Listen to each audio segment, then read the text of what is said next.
Olá, que a paz do Mestre Jesus esteja conosco hoje e sempre. Hoje nós vamos refletir mais uma vez a respeito do livro Caminho, Verdade e Vida, só que dessa vez no capítulo 116, intitulado De Acordo. Este capítulo ele foi construído a partir de uma reflexão sobre um trecho da carta de Paulo de Tarso a Tito, no capítulo 1, versículo 16. E eu vou ler esse trechinho para a gente discorrer a partir do olhar do próprio Emmanuel. Confessam que conhecem a Deus, mas negam-no com as obras, sendo abomináveis, desobedientes e reprovados para toda boa obra. Esse é o trecho que foi usado como ponto de partida. E a partir deste trecho, vamos refletindo, já começando pelo nome do capítulo: Agir de acordo. E aí, quando a gente vê o título, a gente tem que pensar: agir de acordo com o quê? É uma referência. Todo mundo age de acordo com uma referência. E nesse caso, qual é a nossa referência? Quem vai responder isso para a gente é o Livro dos Espíritos, um livro organizado com respostas de espíritos que vieram por meio de médiuns a Allan Kardec. E ele foi organizando essas respostas, e uma das respostas frente a uma pergunta, a pergunta que ele faz aos espíritos desencarnados: onde se encontram as leis de Deus? E os espíritos respondem: na consciência. Na consciência. E aí nós entendemos que, nesse caso, nesse nosso contexto, nós precisamos agir de acordo com a nossa consciência, porque é nela que se encontram as leis de Deus. Mas não a consciência desse ser externo, dessa casca que somos nós hoje, desse ser que agimos como se fôssemos somente esse recorte e esquecemos muitas vezes que somos espíritos imortais. Essa consciência, ela se refere justamente a essa jornada da eternidade que fomos vida após vida adquirindo experiências, conhecimentos, percepções de mundo que se mesmo não entendendo e não sabendo quem fomos no passado, de outra reencarnação, de outras encarnações, sabemos o que é o certo a fazer. Sabemos o que é o certo a fazer.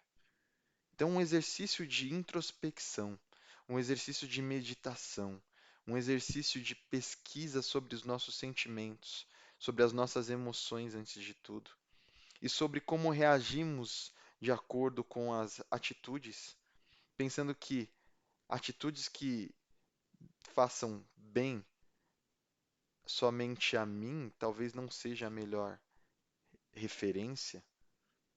Precisamos aprofundar um pouco mais e buscar mais entendimentos. E a doutrina espírita, sendo uma doutrina que busca na moral cristã a sua outra, o outro pilar de referência, nós buscamos a Jesus que diz, né, amai ao próximo como a si mesmo, que também nem foi ele que disse isso. Isso estão nos escritos sagrados antigos, e ele só deu cumprimento. Ele praticou, ele mostrou como amar o próximo como a ti mesmo. Ele foi além disso. Ele mostrou uma outra parte, né? Amai ao próximo como eu vos amei. Então, se em uma parte ele mostra a faceta de alcançarmos um determinado degrau, que é aquilo que eu não faço para mim, ou que eu não gostaria que fizessem para mim, eu não faço para o outro.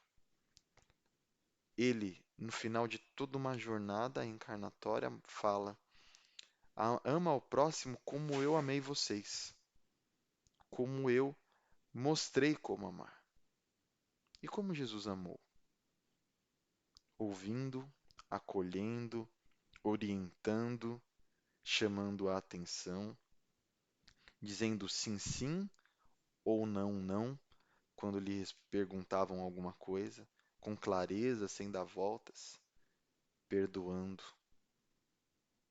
perdoando muito, quando foi agredido, quando foi insultado, quando foi colocado em situação de dúvida,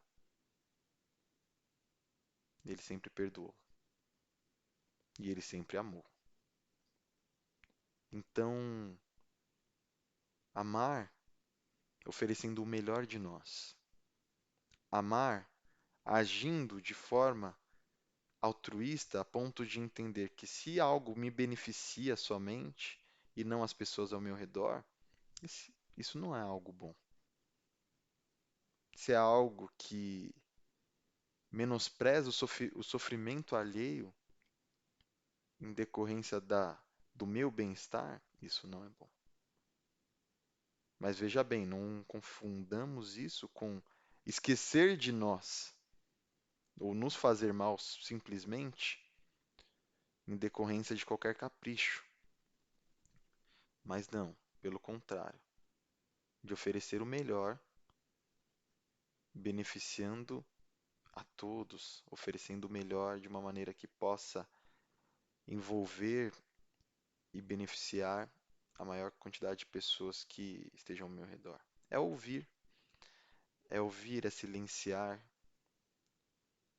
quando às vezes seja necessário, é oferecer a mão amiga a quem precisa e não necessariamente para oferecer bens materiais.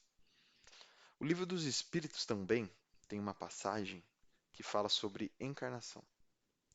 E lá Allan Kardec traz o questionamento: qual é a função da encarnação? E os Espíritos dizem que é viver as suas provas e expiações e evoluir a partir disso, ou seja, participar de experiências que nos fazem expurgar, que fazem a gente realmente liquidar qualquer tipo de desequilíbrio, porque não conseguimos fazer isso em outras existências, ou simplesmente exercitar, né, numa prova, os aprendizados que foram construídos ao longo desta vida e das outras. É como se fosse aquela prova mesmo de escola, onde eu estudei, fiz exercícios e tudo mais, e aí eu vou ver se realmente acolhi o ensinamento. E aí, depois disso, ele fala: e tem uma outra função, de encontrar o seu lugar na obra de Deus. Encontrar o seu lugar na obra de Deus. E aí, quando a gente volta aqui, né, e vê que a pessoa que, pelos atos, negam a Deus com as suas obras, elas são desobedientes, elas são abomináveis, elas são reprovadas para toda boa obra. E aí a gente vem com uma última palavra para confirmar, para envolver esse assunto, que é a palavra fé. Que quando traduzimos no latim, traduzimos no hebraico, traduzimos no grego, tem os termos confiar e tal, mas uma das únicas palavras que se repete em todas as traduções é fidelidade. Então, agir nas leis de Deus, agir na consciência que buscamos no ser espiritual, faz com que consigamos ser obedientes, consigamos ser pessoas admiráveis ao invés de abomináveis, que consigamos ser pessoas que, ao invés de reprovadas, somos acolhidas e esperadas para contribuir com a obra da espiritualidade amiga, que vai além das paredes das religiões, que vai além das paredes da materialidade, dos interesses, do status, que vai além do nosso próprio umbigo. Então, que possamos agir de acordo com a consciência que há na nossa faísca divina, na nossa semente divina, no Deus que há em nós, para que assim possamos, pouco a pouco, nos desfazer do nosso próprio, dessa nossa sombra, desse nosso ego, dessas nossas características externas, que representam só um pedacinho do que realmente nós somos como seres espirituais. Agradeço a oportunidade. Fiquem com Deus. Até uma próxima. Até mais.